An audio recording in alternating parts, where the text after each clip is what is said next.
Thank you, everyone. For being here.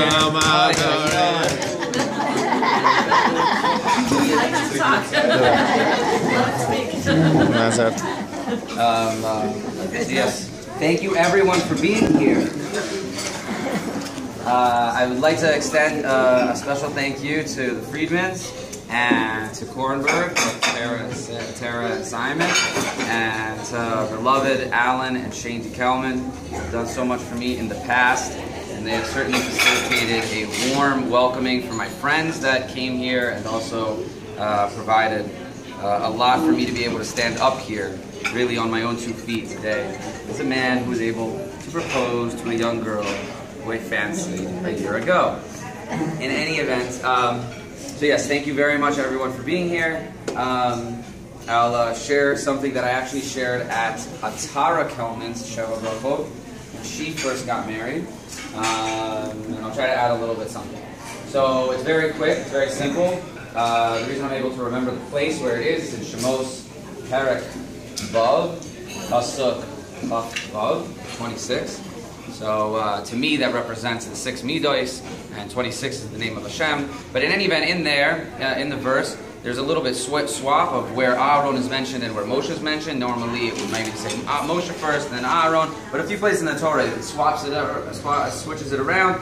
And so Rashi comments, quoting the Mechilta, the Medrash, and saying that both Aaron and Moshe are Shavah, that they're equal, which would be kind of crazy because Moshe has all this praise, especially being hailed as the prophet that no one else can compare to, where he's the most humble of all men.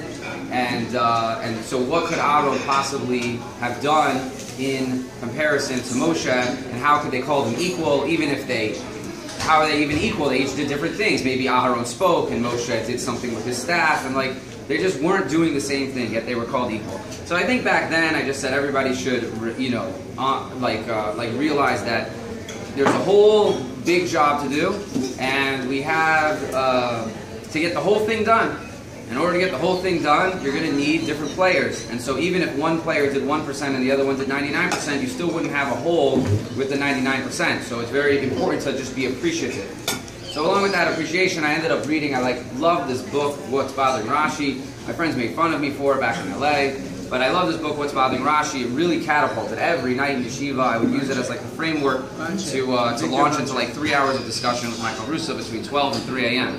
And in there, Victor Bonchek, he stated his own opinion that what really Shava meant was that Aharon gave so much respect to Moshe, and Moshe gave so much respect to Aharon. And with this in place, they were able to be called equal, because they were equal in regards to the respect that they gave to one another. Not equal in what they did for Klal Yisrael, not equal in the way that necessarily they brought in a very revealed way Hashem's Shefa down. We know that Aharon was this person who pursued, chesed to no end, and Moshe was the epitome of humility. So they didn't have that, the way that they brought Hashem's Shefa down, but the way that they respected one another was absolutely par excellence equal.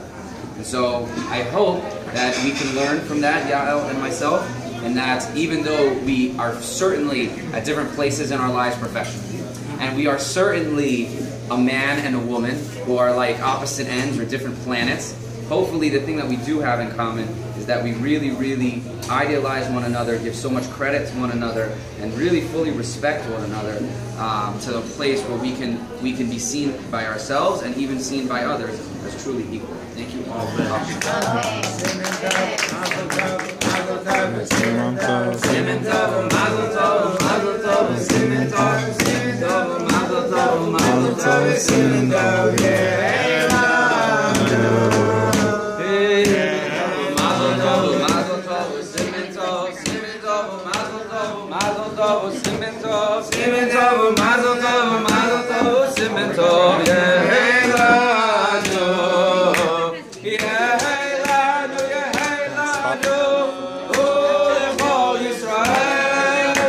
Yeah.